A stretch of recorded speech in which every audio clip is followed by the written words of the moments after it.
Olá, pessoas! Hoje eu e minha turminha da pesada iremos apresentar um assunto um pouco complicado. Então senta a bunda na cadeira que hoje iremos falar sobre Anaximandro, Empédocles e Demócrito. Demócrito. Muito provavelmente você que está vendo esse vídeo não sabe quem ele foi. Mas se eu te dissesse que ele criou uma teoria lá em 400 a.C. que se assemelhe muito com uma descoberta recente da ciência, você acha isso possível? Mas vamos lá. Demócrito nasceu em Abdera, na Grécia Antiga, por volta de 460 a.C. e viveu até cerca de 370 a.C. Por incrível que pareça, segundo Diógenes Laércio, um biógrafo grego do século III d.C., Demócrito teria morrido com 109 anos. Mas vamos prosseguir. Demócrito foi discípulo de Leucipo e é considerado um dos mais importantes filósofos pré-socráticos. Esse reconhecimento se dá pela sua concepção de ideias que marcaram um passo importante para a filosofia materialista. Com filosofia materialista, se trata da tentativa de explicar o mundo sem recorrer a causas divinas, apenas a princípios físicos e, entre aspas, racionais. A sua principal ideia foi a de que o mundo sensível, tudo aquilo que podemos sentir, como sabor, cor, calor, textura e muito mais, não é a realidade verdadeira, mas sim uma aparência. E antes que você aí pense que vamos na situação que o Keanu Reeves, que interpreta o personagem Neo do filme Matrix, vai chegar em você com duas pílulas e perguntar se você quer a verdade ou continuar no mundo de aparências, saiba que Demócrito está falando de átomos.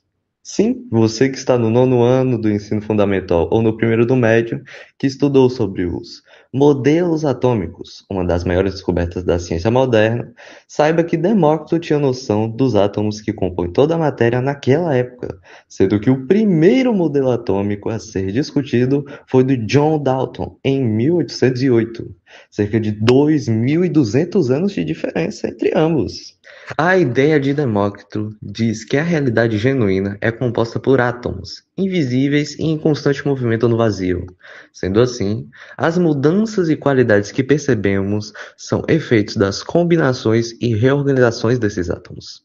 Sendo uma ideia que respondeu a outro filósofo, Parmenides, que fez parte da escola eleata, que negava a mudança do mundo real, afirmando que tudo é permanente e que o movimento é ilusão dos sentidos. Assim, Demócrito respondeu a uma dificuldade apontada por Parmenides: como algo vir a existir do nada? Algo respondido pela questão dos átomos apenas se transformarem, nunca se destruírem ou serem criados de outros átomos. Outro questionamento de Parmenides foi do tal vazio, ou também chamado de sem ser, que não pode existir em sua concepção. Porém, Demócrito afirma que o vazio existe para que haja movimento. No caso, o movimento dos átomos para transformações do mundo. Antes de eu me retirar, gostaria de deixar um aviso. Você, telespectador, pode pensar que, pela ideia de Demócrito, se tratar de algo que hoje em dia faz parte da ciência e da física, podemos dizer que ele foi um cientista e não um filósofo. Mas isso está incorreto, viu? Demócrito foi ambos, pois na Grécia Antiga não havia separação entre filósofo e cientista, como existe hoje em dia. Os pensadores estudavam a natureza e o cosmos, os chamados filósofos da physis, dentro de um mesmo campo, a filosofia. Você já imaginou um tempo em que as pessoas explicavam tudo, o sol, a lua, até o trovão, como obra dos deuses? Pois foi meio a esse mundo que surgiu Anaxágoras, um filósofo grego que ousou pensar diferente. Nascido por volta de 500 anos antes de Cristo, na cidade de Clazomenas, atual Turquia, Anaxágoras viveu para transformar a forma como entendemos o universo. Enquanto muitos ainda explicavam o mundo por mitos e deuses, Anaxágoras trouxe uma ideia revolucionária: a natureza podia ser compreendida pela razão. Ele foi o primeiro a propor uma explicação científica para o universo, sem recorrer a crenças divinas. Para Anaxágoras, tudo no mundo é formado por pequenas partículas, chamadas de sementes, ou homeomérias. Essas partículas estão presentes em todas as coisas, mas o que faz uma coisa ser o que é? Por exemplo, o osso, a carne ou o ouro é o tipo de partícula que predomina. Ou seja, há um pouco de tudo em tudo, mas o que mais se repete define o que algo é.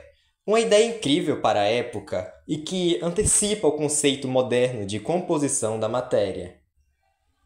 Mas Anaxágoras foi além. Ele acreditava que o universo não se organizou por acaso, mas por uma força inteligente chamada de nous, que significa mente ou intelecto. O nous seria responsável por colocar a matéria em ordem e em movimento. Essa foi uma das primeiras tentativas de explicar o cosmos por uma causa racional e não divina. Anaxágoras também fez descobertas ousadas sobre o céu. Ele afirmou que o Sol era uma pedra incandescente e que a Lua refletia a luz do Sol. Ideias muito avançadas para o século V a.C., o que torna o alvo de acusações de impiedade por desafiar as crenças religiosas da época. O mundo é feito de milho. Milho folha. Milho. Milho fogo. A teoria é interessante, mas aquela coisa brilhante lá no alto é o Sol. Fora. Mesmo acusado e perseguido, Anaxágoras abriu caminho para o pensamento científico. Foi ele quem mostrou que o universo pode ser entendido pela razão e que há uma mente por trás das ordens do cosmos, em um verdadeiro pioneiro da filosofia e da ciência. Anaxágoras, o filósofo que acendeu a luz da razão no universo. Então, gente, como citamos anteriormente, esses dois filósofos tinham ideias completamente opostas. E no meio de toda essa contradição, surgiu em 494 a.C., na cidade de Acragas, uma cidade na atual Sicília, Empédocles, que defendia a ideia de que existem 4 elementos básicos, que seriam a água, o fogo, a terra e o ar. Tipo o Avatar, entende? A série Avatar. E tudo isso foi feito a partir desses elementos. Ou seja, tudo muda, mas nada se altera. Tipo, mais ou menos aquele conceito de Lavoisier sobre a conservação da matéria, que existiriam 2 forças responsáveis por separar ou unir esses elementos, que seriam o amor, que uniria esses elementos, e a disputa, que iria separar os elementos. E que no início do mundo, no início dos tempos, na verdade, tudo era um. Por exemplo, os deuses, os seres humanos, os animais, as plantas, todos eram um. Até que a disputa, essa força de separação, foi aparecendo aos poucos, separando os seres vivos, separando os materiais, separando as raízes, por assim dizer. Após isso, criou uma guerra generalizada e depois disso começou um processo de junção novamente. Por exemplo, o Minotauro, a crença do Minotauro, né? As sereias também seriam fruto desse 4º ciclo, porque Empédocles acreditava que, para além das 4 raízes, existiam 4 ciclos que se repetiam para sempre, com o objetivo de manter o equilíbrio do universo. E ele colocou este conceito dele não somente na criação do mundo material, como vemos, como conhecemos, mas sim na transmigração de almas, que seria um conceito de que os seres vivos estão constantemente dentro de um processo de reencarnação. Ou seja, na minha vida passada, eu já fui uma vaca, por exemplo.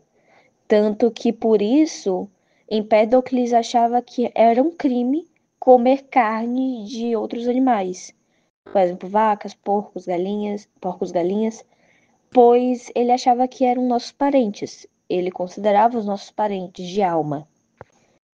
Para além disso, este conceito dele tem até mesmo a ver com a morte dele, já que ele pensava que ele foi um deus na vida passada, que foi condenado a viver como um mortal por ter comido carne.